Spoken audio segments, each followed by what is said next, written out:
Namaskar. A warm welcome to World News, an Indian perspective on All India Radio. This is Nishit Kumar, and with me is R.S. Raghu, bringing glimpses of major developments of the day from across the globe. Over the next half an hour, we shall bring you the latest from the world of politics, economy, sports, entertainment, and more. As the world fights the COVID-19 pandemic, we begin with a message of caution to stay safe and protected by following these three simple steps. Wear a face mask, maintain social distancing, and focus on hand and face hygiene. The headlines. Prime Minister Narendra Modi to inaugurate Amrit Mahotsav on Friday to commemorate 75 years of India's independence. First Quad Leaders Summit to be held virtually on Friday. Prime Ministers of India, Australia, Japan and President of the US to participate in the summit. India grants 300 million Sri Lankan rupees to build 144 transit housing units in Myanmar, Sri Lanka. Iran, Eswatini, Bahamas and Benin receive Made in India COVID vaccine under Vaccine Maitri initiative. U.S. Congress passes $1.9 trillion COVID-19 relief bill. UN Security Council condemns violence against peaceful protesters in Myanmar, calls for release of detained persons. And in cricket, India to clash with England in the first 2020 match in Ahmedabad on Friday.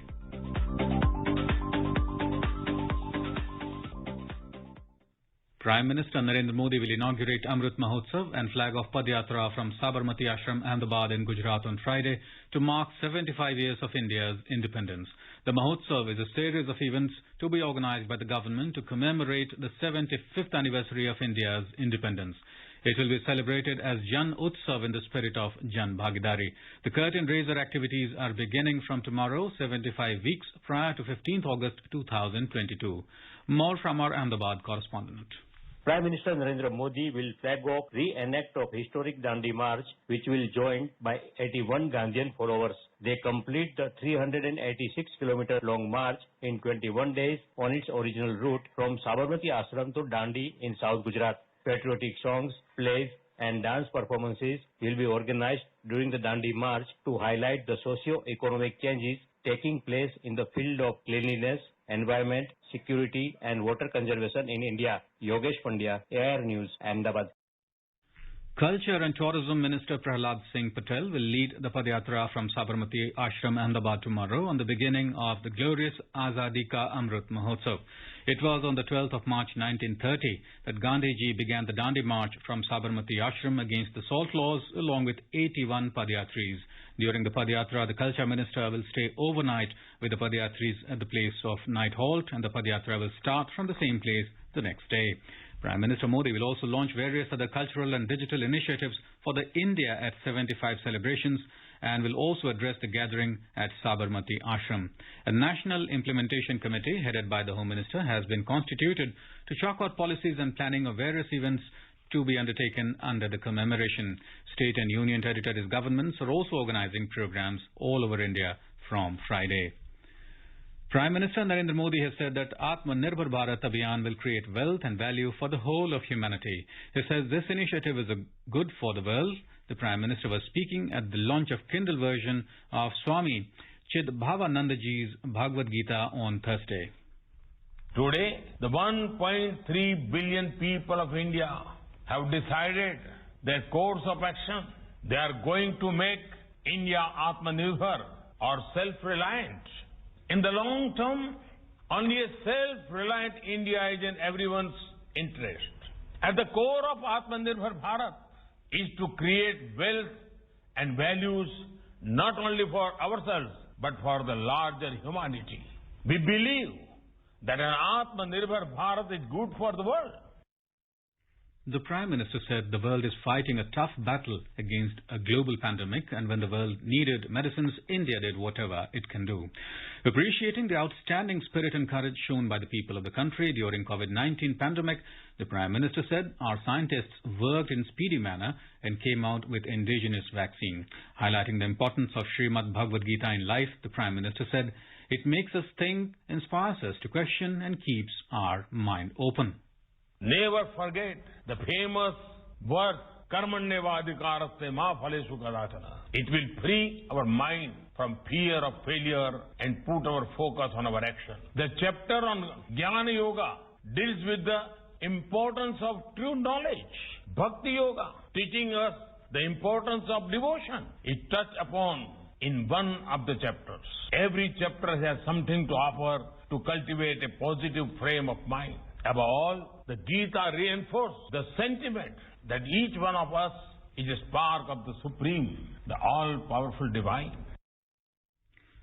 The Prime Minister said e-books are becoming very popular, especially among the youth. Therefore, this effort will connect more youngsters with the noble thoughts of Gita. He urged the young people to adopt the teachings of Bhagavad Gita as it is practicable and relatable.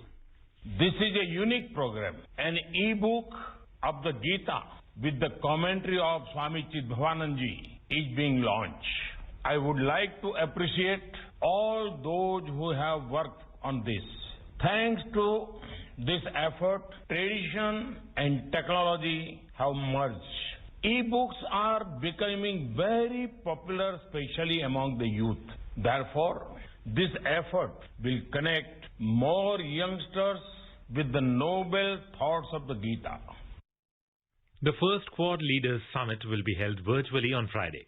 Prime Minister of India Narendra Modi, Prime Minister of Australia Scott Morrison, Japanese Prime Minister Yoshihide Suga and US President Joe Biden will participate in the first Leaders Summit of the Quadrilateral framework.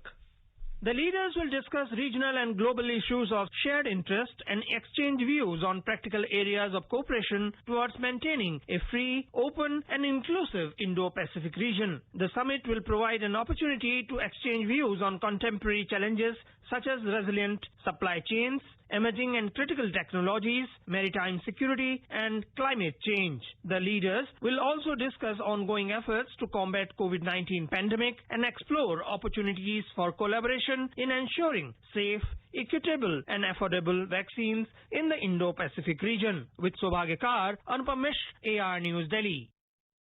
Indian High Commissioner to Sri Lanka Gopal Bagle on Thursday laid the foundation stone for the construction of 144 transit housing units for pilgrims along with Sri Lankan Tourism Minister Prasanna Ranatunga in the presence of Rev. Dr. Emmanuel Fernando, Bishop of Mannar at the Shrine of Our Lady of Madhu. A report. The project will be implemented through a grant of around 300 million SLR by Government of India, keeping in line with India's ongoing commitment to carry out people-centric projects in Sri Lanka. Mr. Gopal Bagle has also attended Shivratri Puja at Tirukateshwaram Temple in Sri Lanka, where the Government of India had carried out a restoration project of 326 million Sri Lankan rupees. In a tweet, the High Commissioner of India in Colombo said, High Commissioner commenced his visit to Northern Province by seeking divine blessings of the sacred Tirukateshwaram Temple. It added he attended Shivratri Puja and prayed for the well-being of the people of Sri Lanka and India. India has been increasingly undertaking projects across Asia to restore places of cultural importance. Under the Restoration Initiative, India is developing the cultural sites of Tha Prohm Temple, Angkor, Cambodia, Cham Monuments, Vietnam, Tirukateshwaram Temple, Mannar, Sri Lanka, Wat Phao Temple Complex, Laos and Pashupatinath Temple, Nepal. VC Pramod for World News. India has taken up a number of reconstruction and developmental projects in Nepal. In a statement, the Embassy of India in Kathmandu said the reconstruction work of Sri Bishnu Devi Secondary School has begun with Indian assistance in Kathmandu on Monday. The Sri Bishnu Devi Secondary School is being reconstructed at a cost of Nepali rupees 64.9 million and will be built as per earthquake resilient reconstruction norms of the government of Nepal. India has committed $50 million for reconstruction of total 71 educational institutions across 8 districts of Nepal affected by 2015 earthquake. Under Indian reconstruction grant to Nepal, a total of 147 health buildings will be reconstructed and 28 cultural heritage sites will be restored in 11 districts of Nepal which were affected by earthquake in 2015. Under the Vaccine Maitri initiative of the Government of India, 3 nations have received the Made in India COVID-19 vaccines. Planes carrying the consignments of vaccine doses landed in Iran, Eswatini, Bahamas and Benin on Thursday. In another development, top Cambodian leaders including President of the National Assembly Heng Samrin, President of Senate Se Shum and Deputy PM of National Assembly Samdek Heng Samrin, among others, on Thursday received the first shot of AstraZeneca's Made in India Covishield COVID-19 vaccines. In a tweet, the Embassy of India in Phnom Penh said the Cambodian leaders got the first shot of AstraZeneca's Make in India vaccine.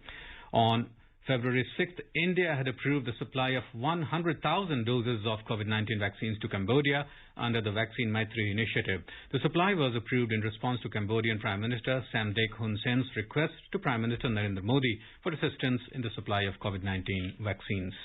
India has lauded the efforts of the Organization for Security and Cooperation in Europe, OSCE, for countering terrorism and stressed that it will continue to fight against other new and emerging threats. Speaking at United Nations Security Council open briefing, India's Deputy Permanent Representative to UN K. Nagaraj Naidu on Wednesday said OSCE was among the first regional organizations to strongly condemn the terrorist attack on the Indian Parliament in 2001. He added, India believes that OSCE has an important role to play in the country's continued fight against terrorism and other new and emerging threats. While noting the ongoing global counter-terrorism efforts and contribution of OSCE, he said it is evident from recent lone wolf attacks in many parts of Europe that terrorists have significantly enhanced their capabilities. He emphasized the need to ensure that the collective resolve to fight terrorism is not weakened. Naidu also congratulated Sweden for taking OSCE chair. Ann Linde, Sweden's foreign minister, is the new OSCE chairperson in office and took over in January 2021. The OSCE, with its 57 participating members from 3 continents, has been playing a significant role in the promotion of international peace and security and empowering its members to build a better and more secure future. India has called for the strengthening of security and safety of UN peacekeepers and for bringing perpetrators to justice during the informal meet of the Security Council on Peacemaking yesterday. Permanent representative of India to the United Nations, Ambassador T.S. Tirumurti, said in a tweet that he called to strengthen further safety and security of peacekeepers. He added, India also called for enhancing the use of technology for safety. In January, 3 United Nations peacekeepers were killed and 6 wounded in central Mali after a convoy struck an explosive device and came under fire. India is one of the largest troop-contributing countries to the UN peacekeeping force. India's envoy to the UN also recalled India's gift of 200,000 vaccine doses for UN peacekeepers. In February, the United Nations thanked India for offering 200,000 COVID vaccine doses for UN peacekeepers and appreciated its efforts to strengthen COVAX facility for ensuring equitable access to vaccines for all. The cumulative number of COVID-19 vaccine doses administered has crossed 20.5 million in India. Briefing reporters in New Delhi today, Union Health Secretary Rajesh Bhushan said that 71% of these doses have been administered at public health facilities and around 29% doses at private centers. Mr. Bhushan said more than 6.7 million people above 60 years and people aged 45 to 60 years with specific comorbidities were vaccinated till date. Meanwhile, the country's COVID-19 recovery rate has reached 96.92%. This is All India Radio giving you the news. For quick news updates round the clock, follow us on Twitter at AIR News Alerts. 3 steps to stay protected and stay safe from COVID-19. Wear face mask, 2 gaz ki duri to maintain social distancing, maintain hand and face hygiene. Welcome back. The Indian Cabinet on Wednesday approved the Pradhan Mantri Swasthya Suraksha Nidhi as a single non-lapsable reserve fund for share of health from the proceeds of health and education cess levied under the Finance Act 2007. In our hotspot segment today, we'll bring you a discussion with political analyst Shekhar Iyer on Prime Minister Swasthya Suraksha Nidhi and healthcare initiatives for the citizens. The Union Cabinet, chaired by Prime Minister Narendra Modi, yesterday approved the Pradhan Mantri Swasthya Suraksha Nidhi, which is a single non-lapsable reserve fund for share of health from the proceeds of health and education cess levied under the Finance Act of 2007. The cess that was earlier announced by Finance Minister Nirmala Sitharaman in her budget speech. As we all know, Mr. Iyer, that during the budget speech, the Finance Minister stressed hugely the well-being and health sector. In fact, listing it as the very first pillar of the 6 pillars that she used to build the budget for this year, because it's a COVID year and the last year has actually been devoted to the management and response to COVID. So the fact that this particular fund will not lapse at the end of the financial year is a very important indicator. And also it is important in the sense that it helps to enhance access to universal and affordable health care by ensuring availability of earmarked resources. Because in health, the issue has always been budgeting and public spending on health.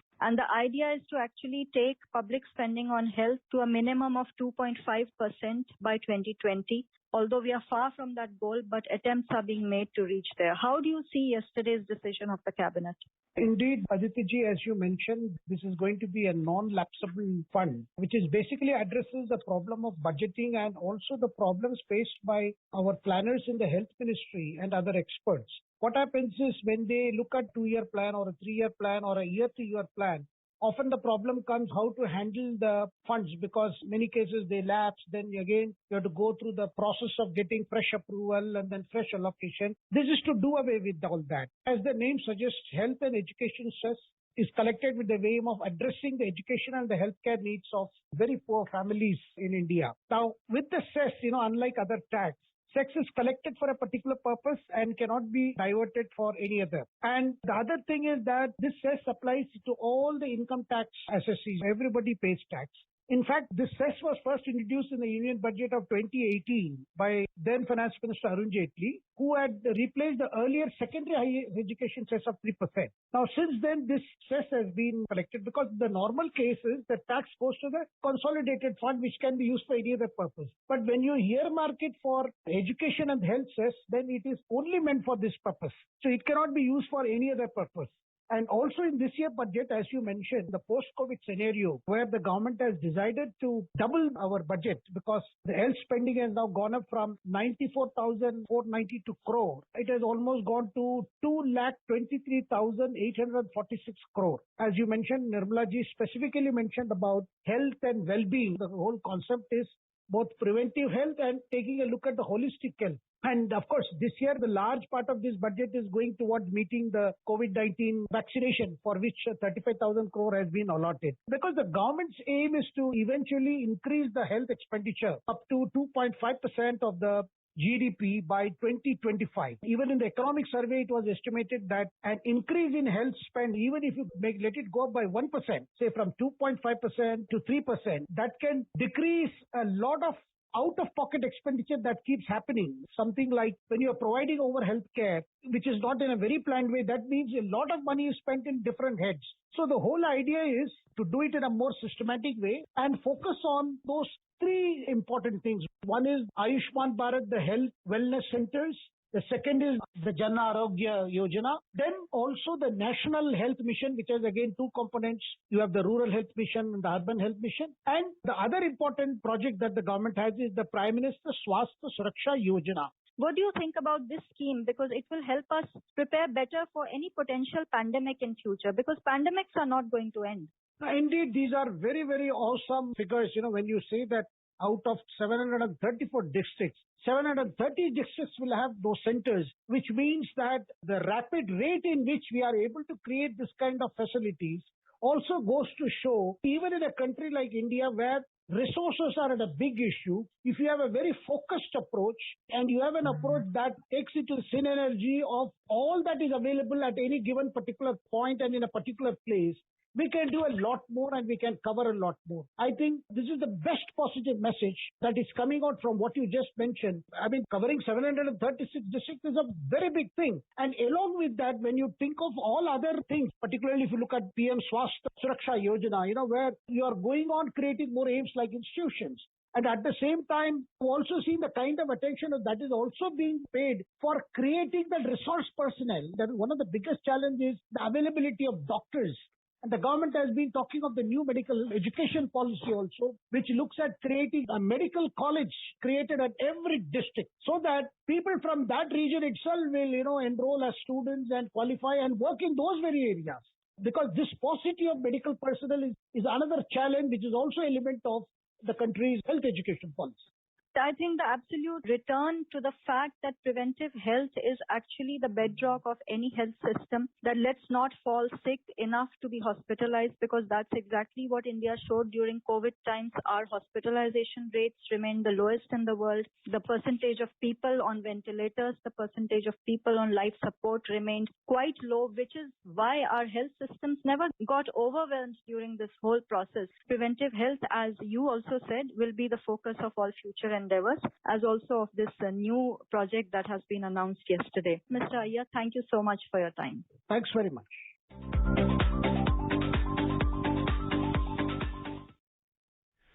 The festival of Mahashivratri is being celebrated across India with full religious fervor and gaiety. On the occasion, the devotees worship Lord Shiva, the destroyer of evil. The devotees also visit Shiva temples to pay their obeisance to seek Lord's blessings.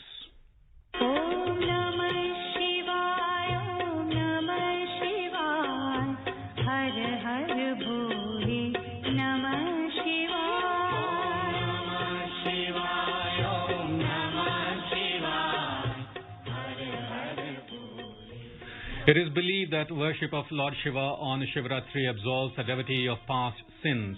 The worship is said to liberate a soul from the cycle of birth and death and helps attain moksha or salvation.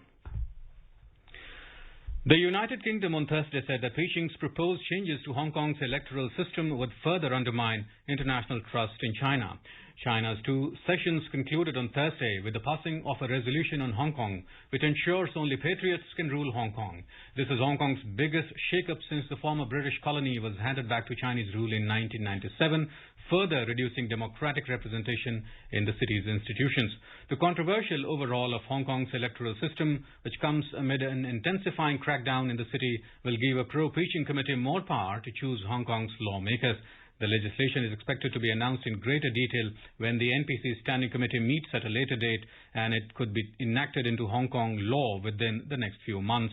UK's Foreign Minister Dominic Raab has said in a statement that the latest step by Beijing to hollow out the space for democratic debate in Hong Kong is contrary to the promises made by China. He added that the move can only further undermine confidence and trust in China living up to its international responsibilities and legal obligations as a leading member of the international community.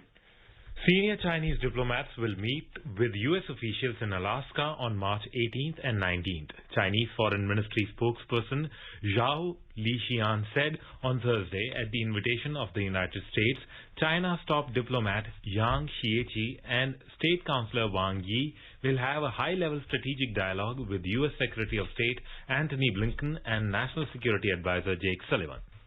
The announcement comes ahead of the much-anticipated first Quad Leaders Virtual Summit on Friday, 12th March, which will be attended by Prime Minister Narendra Modi, Australian Prime Minister Scott Morrison, Japanese Prime Minister Yoshihide Suga, and US President Joseph Biden.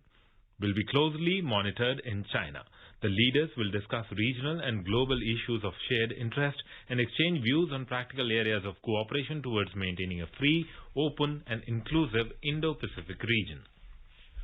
U.S. House of Representatives on Wednesday gave the final approval to the landmark $1.9 trillion COVID-19 relief bill. It gives President Joe Biden his first major victory in office. The Congress has cleared the massive Economic Aid Plan 220-211 along partisan lines, with no Republicans voting in favor. After the vote, President Biden tweeted, "Help is here." The White House said he plans to sign the bill on Friday. The Senate has already passed the bill. Republicans in both the chambers opposed the bill unanimously. The sweeping package provides up to $1,400 direct payments this year to most adults and extending $300 weekly emergency unemployment benefits into early September. The UN Security Council has strongly condemned the violence against peaceful protesters in Myanmar. A report. In a statement released on Thursday, the UNSC expressed deep concern at the arbitrary detention of members of government, including State Councillor Aung San Suu Kyi, President Win Myint, and others. It called for the immediate release of all those detained arbitrarily. The Security Council also expressed its continued support for the democratic transition in Myanmar and stressed the need to uphold democratic institutions and processes. It also extended its support to the ASEAN initiative, calling for exercise of utmost restraint by all sides and seek peaceful solution through constructive dialogue. More than 60 protesters have been killed and some 2,000 people have been detained by security forces since the coup. On February 1st, military took over the power from the civilian government headed by the State Councillor Aung San Suu Kyi. The state-owned MRTV announced arrest warrants against 29 youth leaders of the protest. Police raided places in North Oklappa district of Yangon, arresting about 100 people. Meanwhile, protests continued in several townships and regions of Myanmar on Thursday. Reports of protests from South Oklappa, Dawe, Myai and Tamu in Che State are pouring in on social media. At least 6 people are reported to be killed in police firing on protesters in Myai township of Magwi region, though there is no official confirmation as yet. Tripti Srivastav, World News Desk, All India Radio. Bangladesh will celebrate the birth centenary of Bangabandhu Sheikh Mujibur Rahman and the Golden Jubilee of the liberation of the country between 17th and 26th of March. Talking to media persons on Wednesday, Home Minister Asaduzzaman Khan said the program will be held at the National Parade Square in Dhaka. The Home Minister said all the guests taking part in the event will need to come to the venue with COVID-19 negative certificates. Security arrangements for the dignitaries and foreign diplomats visiting the event will be made. However, no large-scale public gathering will be allowed during the celebrations because of the continuing corona pandemic in the country. And now, moving on to sports. In cricket, the first match of the 5-match 2020 series between India and England will be played in Ahmedabad on Friday. The match will begin at 7 p.m. IST. Indian team has already clinched the Test Series 3-1 and is gearing up to clinch the T20 series also. The All India Radio will broadcast live commentary of the match from 6:30 p.m. onwards on Friday. This can be heard on FM Rainbow and additional frequencies. Now, let us take a look at the major developments around the world as reported in the foreign press. The Washington Post says that Congress sends Biden one of the largest economic rescue packages in U.S. history. The New York Times reports that, confident of supply, more U.S. states expand access to vaccines. The Guardian writes that Hong Kong activists urge EU not to ratify new investment deal with China. The Globe and the Mail reports that thousands ordered to evacuate as Hawaii declares an emergency due to flooding landslides. Global Times writes that China's top legislature adopts decision on Hong Kong's electoral reform. Khaleej Times reports that UAE congratulates Libya for new government of national unity. VC Pramod for World News. And before we close, a quick look at the headlines once again. Prime Minister Narendra Modi to inaugurate Amrit Mahotsav on Friday to commemorate 75 years of India's independence. First Quad Leaders Summit to be held virtually on Friday. Prime Ministers of India, Australia, Japan and President of the US to participate in the summit. India grants 300 million Sri Lankan rupees to build 144 transit housing units in Mannar, Sri Lanka. Iran, Eswatini, Bahamas and Benin receive Made in India COVID vaccine under the Vaccine Maitri initiative. US Congress passes $1.9 trillion COVID-19 relief bill. UN Security Council condemns violence against peaceful protesters in Myanmar, calls for release of detained persons. And in cricket, India to clash with England in the first 2020 match in Ahmedabad on Friday. India is celebrating the 151st birth anniversary of Mahatma Gandhi. Before we end, let us listen to his favorite bhajan, Vaishnavajan, by artists from Japan. Yeah.